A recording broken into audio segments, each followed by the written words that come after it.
સત્સંગ વિના મન સુધરે નહીં. મન છે ને સત્સંગ માટે સત્સંગમાં કે દાનવ માનવ બની જાય. દાનવ જેવા હોય ને એવા માનવ એવા દાખલા છે. વાલીઓ લૂંટારો લૂંટારો હતો ને વાલી વિભીષણ.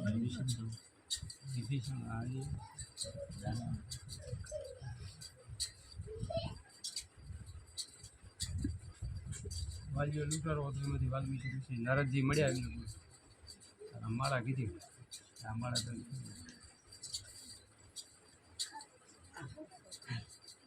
થઈ ગયા. જો અત્યારે એને રામાયણ રામનો અવતાર એનું તો થયું, રામાયણ લખી દે કેવા મહાન છે.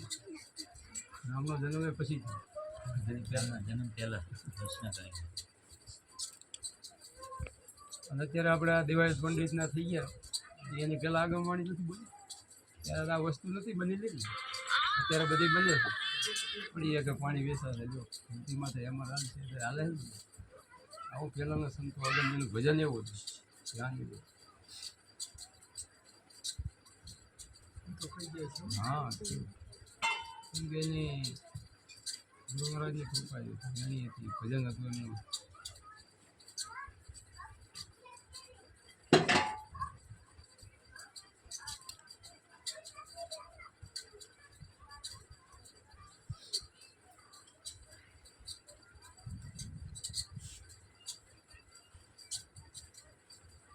આવો જો મનુષ્ય અવતાર આપણને મળ્યો હોય, જે કરવા આવ્યા છે એ કામ રહી જાય.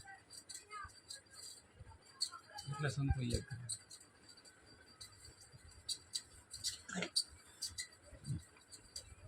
આપણે એક વચન દીધું છે પરમાત્માને. જે માનવ ઉદરમાં હોય છે ને સંતો કહે છે માનવ ઉદરમાં 9 માસ ઊંધે માથે જોડતો કરતો હરી સાથે વાત. ત્યારે તો શું બોલતો કે હું તને નહીં ભૂલું ભૂદરા. પરમાત્માને કે હું તને ભૂલીશ નહીં. પરમાત્મા બહાર આવીને પછી લાગી તું વા ને હું વા નહીં.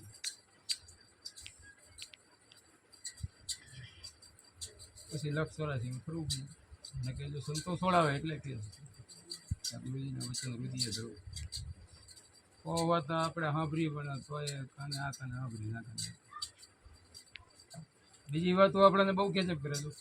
બીજી વાતમાં રસ છે, આમાં નથી. આવું થોડુંક તે કડવો હશે પણ તે સતી. દવા આપણે ગમે એ કડવી હોય છે ને પણ રોગ મટાડે. આપણને જો 84ના ચક્કરમાંથી નીકળવું હોય ને, અને આમાં જેને મીઠું છે આમ તો કરવું હોય ને ભજન કરવું હોય ને કેમ સંતો આપણને કહે છે કે રેણીમાં તમે દારૂ ન પીવો, જુગાર ન રમો, ખોટા રસ્તે ન જાઓ, સીધા હાલો. બસ માણસ કહેવાય ને કે તો ક્યાંય ઢોર આડા હાલીએ તો ઢોરા કહેવાય. ઢોર છે ભેંસું હોય ત્યાં આડી ચાલે.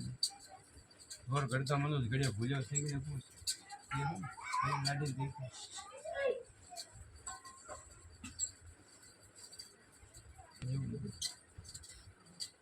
એક ગામમાં સત્સંગ હતો એટલે આજે હાજર છે સીતારામ.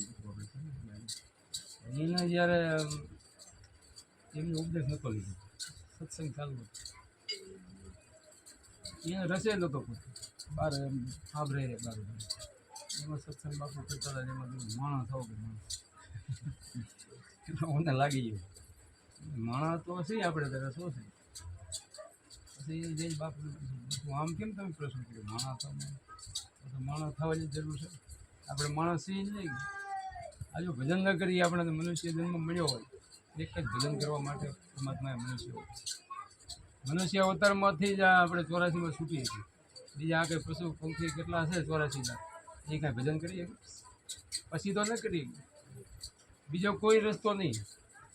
આ 84માં છૂટવા માટે એક જ ગુરુ મળે. આ શબ્દ આપે ભજન આપે તો છૂટીએ. પોતે પોતાની રીતે છૂટીએ કેમ છે, બીજું કોઈ છોડાવે નહીં. ગુરુ મહારાજ તો એક સીડી બતાવે, રસ્તો બતાવે છે. બાકી કરવાનું તો આપણે જ છે. જેસલ જાડેજાને શું કીધું? પાપ તારું પુકાર, ધર્મ તારો સંભાળ. તું તારો જ ધર્મ સંભાળ, બીજો ધર્મ હું કોણ છે ને આને ઓળખી. આપણે કોણ છે આપણને ખબર નથી. આપણે ખાલી આ નામ આપણું છે કોઈ પાડ્યું છે. ફઈની ફજેતી ફઈ પાડવી એની પાડવી ખાલી ઓળખી. બાકી આપણે કોણ છીએ એમ તો એ કાંઈ ઓળખી. દાસી જીવનને એમ જ હતું 17 ગુરુ કર્યા હતા. કેટલા 17 ગુરુ કર્યા કોઈ ખબર નથી. પછી એમને સત્સંગ પોતાને આમ તો હું જાણું છું આમ હોય એટલે તો એને જણાય નહીં કે પોતાને એમ હોય કે હું જાણું છું એટલે કંઈ એને ખબર નથી. એમને 17 ગુરુ થઈ ગયા.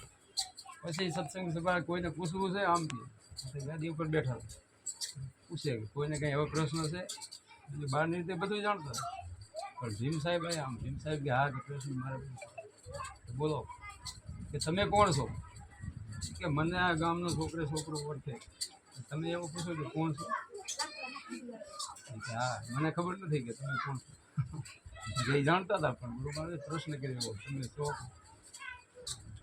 કે હું દાસી જીવન કે દાસી જીવન તો આ દેહનું નામ છે તમે કોણ છો એ કહો. પછી એને કાંઈક થયું કે હજી મારે કંઈક બાકી તો છે. પછી 18માં ભીમ ભેટ્યા ને ભ્રમણા ભીમ સાહેબે ઉપદેશ દીધો એટલે પછી તોય છતાંય નહોતું રહ્યો. તોય પછી પત્ર લખ્યો ગુરુવારાને મનડું ના માને મમતા વરી વાળામાં પૂરું થઈ જાય પરબત કે આવું મનડું છે કે પત્ર જ છે ચંચળ મન છે માનતું નથી પણ એના માટે કે આ ભજન કરો અભ્યાસ કરો. કૃષ્ણ ભગવાને ગીતાજીમાં કીધું છે આપણે ગીતાજીને તો માનીએ છીએ. કૃષ્ણ ભગવાનના મુખે અર્જુને પ્રશ્ન કર્યો કે પ્રભુ આ મન ચંચળ છે આને વશ કરવું બહુ કઠિન છે આ કેમ થાય આ તો થાય એવું નથી. પછી કૃષ્ણ ભગવાને કીધું કે આ ચંચળ તો છે પણ એક અભ્યાસ વડે એને વશ કરીએ અભ્યાસ વગર નથી. તો અભ્યાસ કયો બધા સંતો કહે છે કે અભ્યાસ કરવો ધ્યાન ધારણા કાયમ રાખવી કાયમ કરવો અભ્યાસ અભ્યાસ આપણે સંતો બતાવે રસ્તો સંતો બતાવે આમ તમારા અંદર અંતરદ્રષ્ટિ કેમ કરવી. બહાર તો બધું આંખેથી દેખાય આંખે દેખાય પરમાત્મા એનાથી દેખાય નહીં. અર્જુનને દિવ્ય દ્રષ્ટિ લેવી પડી. અર્જુનને કીધું હતું કે આ આંખે તું ન દેખીએ.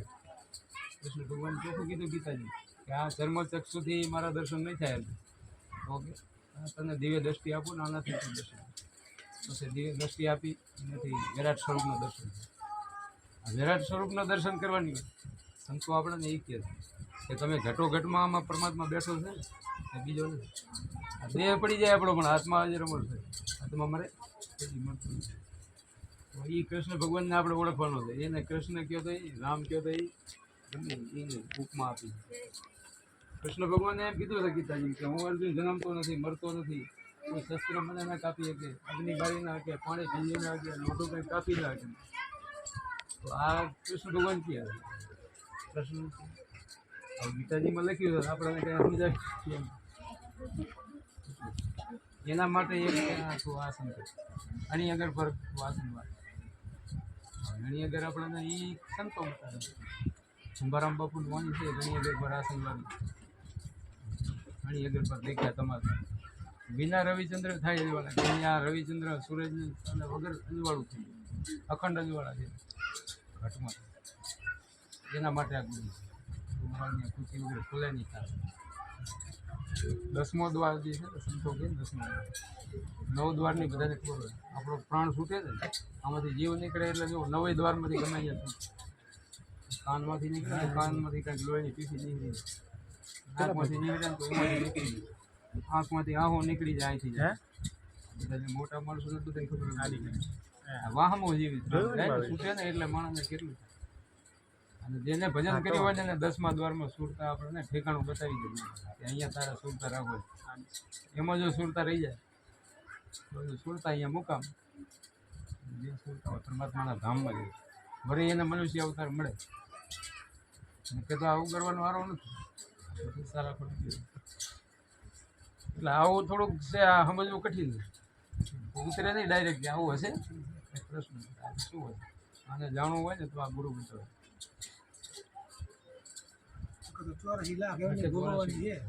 ભોગવવા માટે જ એમાં કાંઈ ન કરીએ કે જો આ પશુ પંખી છે ને એ તમે કદાચ એને થાય તો એ કાંઈ બોલીએ એ કે મને દવાખાને લઈ જવાય કૂતરા ફરતા હોય કાંઈક થાય છે પશુ પંખી બીજા કેવડા હેરાન થાય છે કેમ કે ભોગવવા માટે આપણે મનુષ્ય અવતારમાં જો કર્યું સારું તો વાંધો નથી 84માં ભોગવવું તો પડે. ખોટા કેટલા કર્મો બાંધેલા હોય. કુંભારાણા હતો કુંભારાણા થઈ ગયા ને મહાન કુંભારાણા પ્રથમ એને ચારણેના મિત્ર હતા એને કીધું હતું કુંભારાણા એના ખાસ મિત્ર હતા બરાણા તમે કે આજે ઘોડા ઉપર જાઓ છો ને, ઘોડો એક દી તમારે બનવું, પછી જે શિકાર કરો છો ને એ તમારે પછી શિકાર એને બનવું પડશે ને, તમારો શિકાર એ કરશે ભાઈ. આ કર્મનો બદલો બધાને દેવો જ પડે. બરાણા કે એવું હોય, આ કર્મનો બદલો તો દેવો જ પડે. ગમે એ કર્મ કરીએ ને આપણે એનો કોઈને ન છોડે. મોટા જે રામચંદ્ર જેવા કૃષ્ણ ભગવાન જેવા નથી જવા, એને એ નિયમમાં રહેવું પડ્યું એમ, કે એ તો ખુદ પરમાત્મા છે, પણ આ નિયમમાં એમ રહેવું. એટલે આ વસ્તુ એને સમજાણી કુંભરાણાને કે ત્યાં તો ખરું હોય તો કે પણ આને કરવું હોય તો કે એના માટે ભજન કરવું. પછી ભજન રખાવે એને હજી નહોતું સમજાણું, કાયમ ભજન રખાવે આમ કેમ બેઠા હોય એ પોતે તો જે મદિરામાં એમાં બોલતા ન હોય, અને ભજન રખાવે મજૂરી આપીને પછી જાય ભજન વાળા ગાય, કોઈ બગાડે, કલાક એક ભજન ગાય ને પછી જતા રહે મજૂરી. આમને કેટલા દી આજે વરી આવ્યા એકવાર ચારણ એ કે આમ આવ્યા ને આપણે ગાતા હતા તો મજૂરી આપી જોયું એમ. આ શું કરો ખબર, ભજન તમે કીધું ને રખવાનું, આમ ભજન નથી રખવાનું, ભજન કરવાની વાત. કે એ કેમ, એ કે એ ભજન તો એવું છે તારી એક નહીં પણ 71 પેઢી કરી આવું ભજન. એ ક્યાં મળે, એ તમને નિરલબાઈ બતાવશે.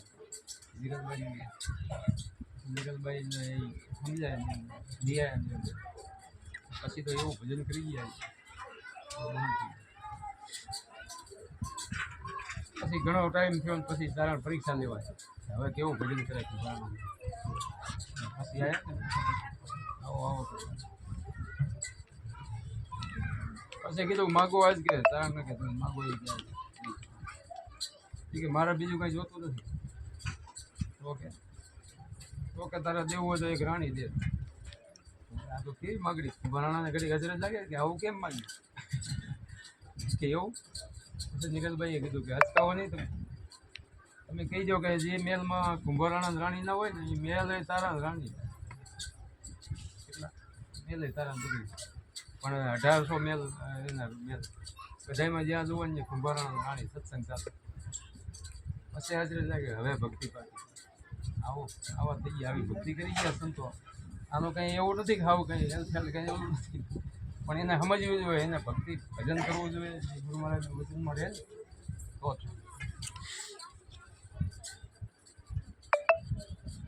આ કંઈ આદુ અનાદિનું છે આજકાલનું છે.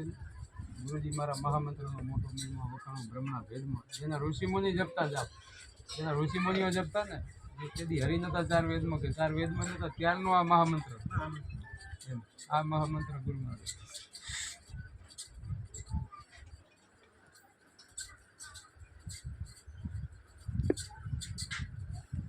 ત્યારે સમજાતું નથી ને, આખી ઉંમર જતી છે ને તો એ ના સમજાય. જેને જેને સમજાણું ને અત્યારે જો આ કેસરી ગાંધીધામ ગયા કોઈ ક્યાં ક્યાંથી બધા આવી ગયા એને કાંઈ સમજાણું ભજન કર્યું.